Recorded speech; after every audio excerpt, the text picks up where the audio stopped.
I actually studied economics, Rachel, and business and politics and philosophy, and I think I'm probably more qualified than you to be Chancellor. This is like a very bad episode of The Apprentice where wannabes with little experience cock up pretty straightforward tasks. Where's Claude when you need him? Rachel, you're fired. Rachel Reeves is facing serious backlash after being exposed for alleged dishonesty, with many now calling for her resignation. It turns out Keir Starmer isn't the only one in the Labour Party with a credibility problem. Our Chancellor has been caught in multiple faucets, and this latest revelation could be the final straw. As the country braces for the fallout of her controversial budget, a deeper truth is emerging. If she can't even manage her own finances, how can she be trusted to handle the nation's economy? This isn't the first time she's been accused of misleading the public. Labour has a long history of questionable tactics and broken promises, and this term has been no exception.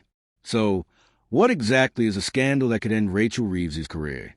Is it truly bad enough to justify the growing call for her resignation? And more importantly, what other secrets might she be keeping from us? Rachel Reeves says that she's not satisfied. Well, neither are we. Am I satisfied with the numbers published today? Of course not. I want growth to be stronger, to come sooner, and also to be felt by families right across the country. She's our Chancellor. She claimed to be an economist, but the only thing in my view she was being economical with was with the truth. And that's to put it kindly. Some might call the adjustment that she made on her credentials a correction for something that simply wasn't true. From the very beginning, Rachel Reeves has relied on telling stories and making promises she simply couldn't keep. Now, as Chancellor, she has earned the nickname Robert Reeves, a reflection of how her policies have pushed the British economy to the brink. Time and time again, the decisions she has made have led to disastrous consequences, many of which were carefully hidden from the public. But now, the truth is out. Her real intentions have been exposed. And more importantly, her biggest lie, the one that could cost her the job, is finally in the spotlight. No one expected things to be this bad. It's one thing to be incompetent, but deliberately misleading the public is something else entirely. Calling it economical with the truth would be an understatement. Reeves has bankrupted her credibility. Rachel Reeves, the woman whose questionable economic policies are destroying this country and bringing misery to farmers, business owners and everyday working people, claimed on her LinkedIn profile that she was an economist at the Bank of Scotland. She, or someone later amended it to state that she was in fact in retail banking. Think of any group of people, and chances are Rachel Reeves has made their lives harder with her misleading claims and broken promises. But to be fair, that's just Labour in general. What sets Rachel apart is a habit of exaggerating her job experience. Sure, plenty of people stretch the truth on their resumes to land a job. But we're talking about the Chancellor of the United Kingdom here. This isn't just any position. It's one of the most critical roles in the country, and she's turned it into a joke. If you think of the worst possible budget, Rachel Reeves will still find a way to disappoint you. The economic outlook for the next decade is bleak, worse than you might imagine. And while she may have updated her LinkedIn profile, that doesn't change reality. The truth about her previous roles is even more concerning than it appears, raising a serious question. Should someone with this track record really be in charge of the nation's finances? Retail banking is personal or customer banking to the general public, so processing payments, customer inquiries, blah, blah, blah, you get my gist. She may have even worked over the counter in a branch near you. It's more admin than economics, and there's a big difference between the two. Political blog Guido Fawkes has claimed that Rachel was wrong to suggest that she worked at the Bank of Scotland as an economist, and in fact that she held a more mundane role in the bank's complaints team. The answer is a clear no.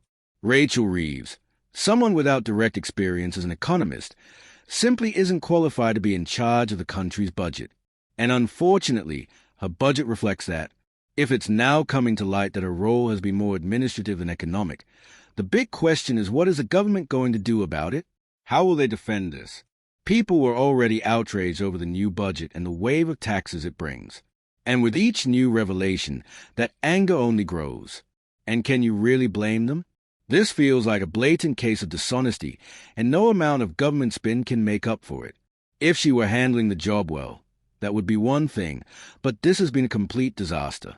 It's like hiring a plumber to fix your car.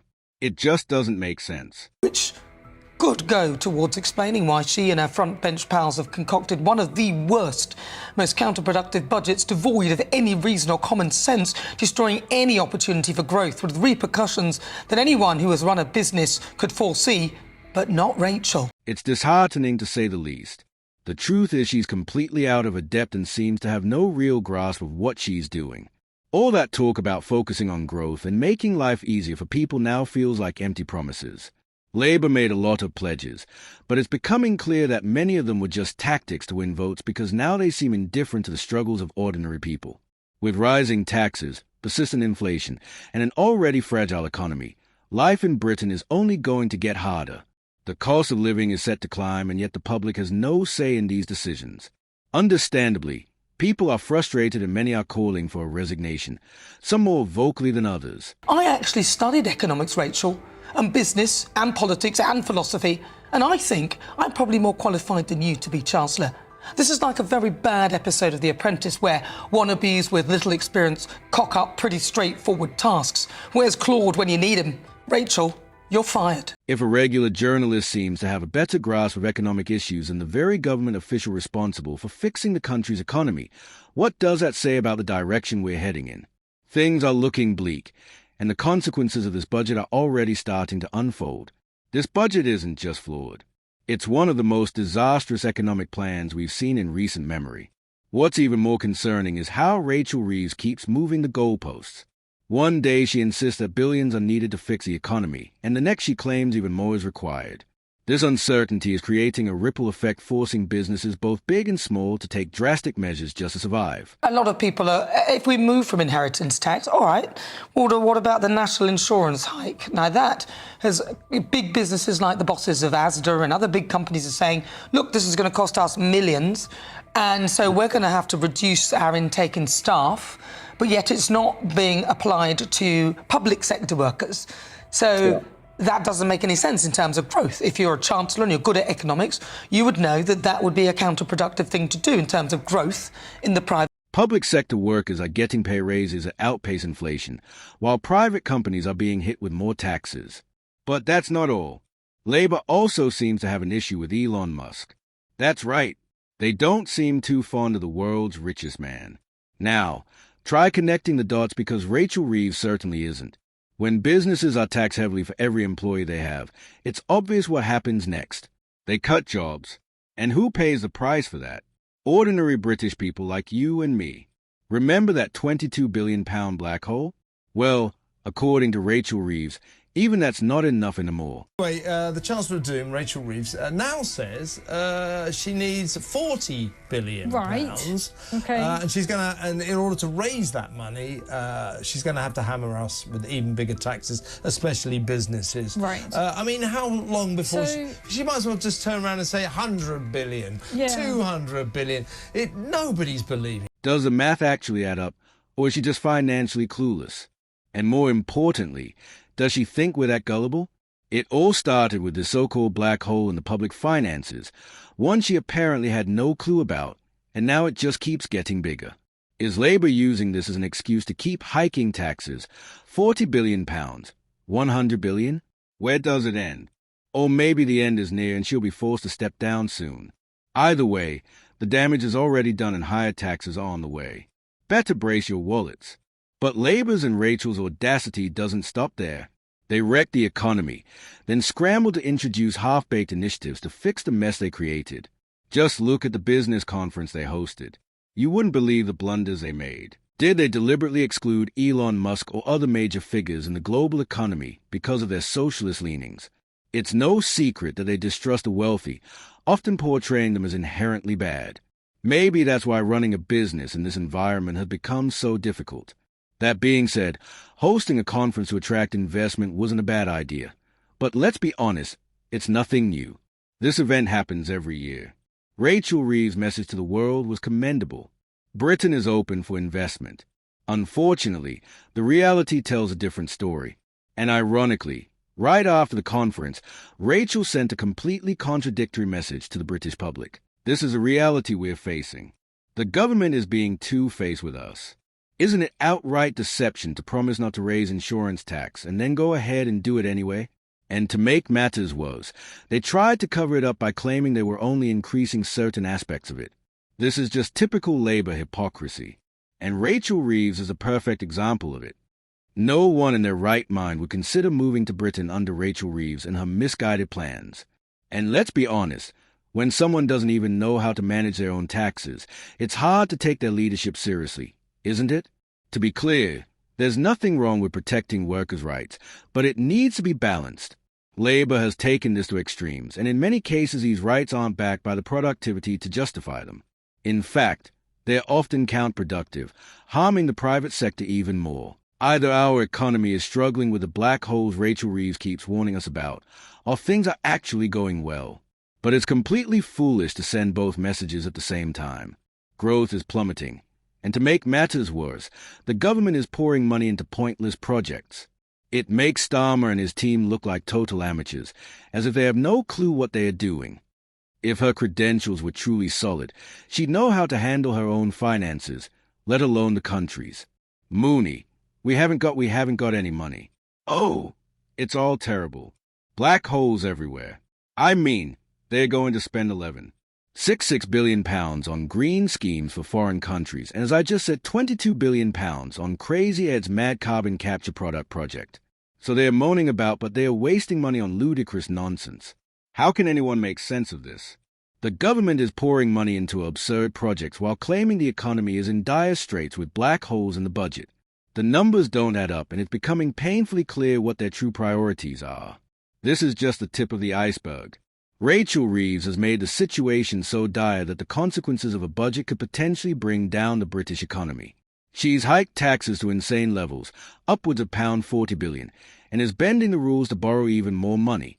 People are starting to call her everything from Robert Reeves to Rachel Thieves.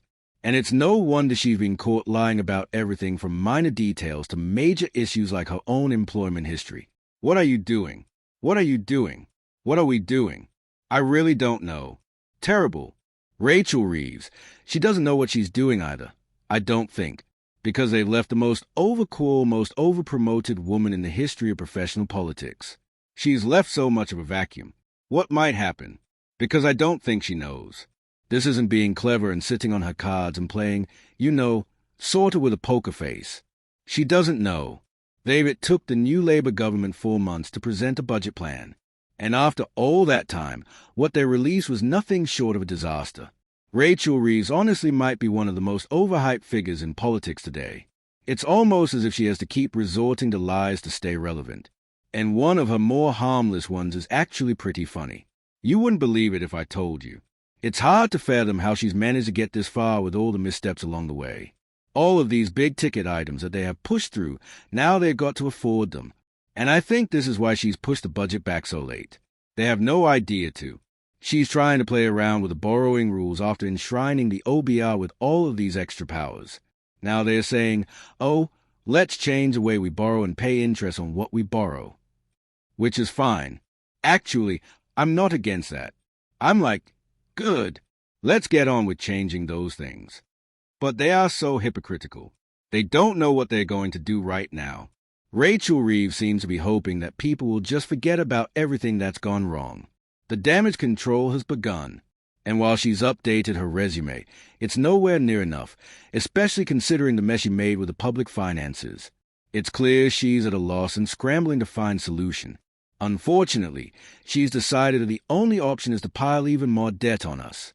Yeah, because this is also one thing that she's finally been put under some scrutiny that realistically her own career there wasn't exactly, as illustrious as many people made it out and really go. Yeah, no, basically like she was not as high up and she didn't have them as much responsibility as many people kind of lent to her, and also something about her claiming to be a chess champion has been proven to be factually. Yeah.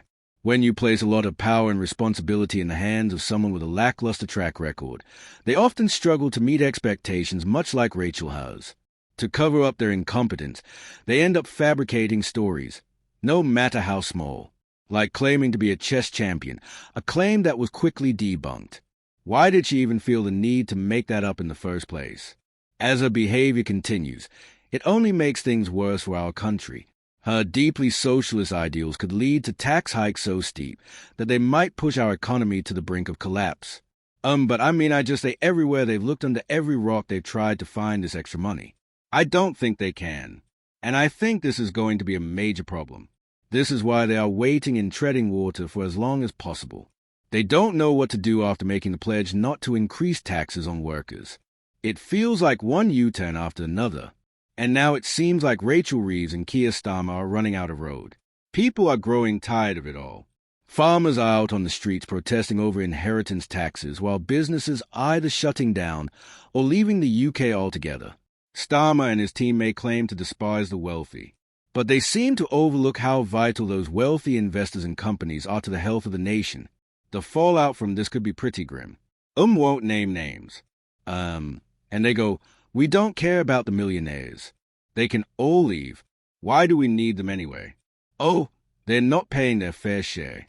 They can all go away." And you do realize that the top 1% pay, X amount, 45% or whatever, a huge amount. And if they go, you're in trouble. Oh, yeah. And that's basically the laugh curve, isn't it? You increase taxes, and the Treasury gets more and more and more until the point you increase them so high people evade or avoid or leave. Yeah. And it collapses. Yeah. The top 1% may have the luxury to leave this country, but the rest of us don't have that option. Rachel's leadership is holding back progress, and it's all of us who will feel the consequences. On top of that, Rachel Reeves has been exposed for lying, and the scandal isn't going away anytime soon. It's clear she has no choice but to step down, and she should. We can't allow the government to sweep this under the rug. Lying about your qualifications is fraud, and Rachel Reeves must be held accountable. If you believe in that, hit the like button and subscribe to help us get the truth.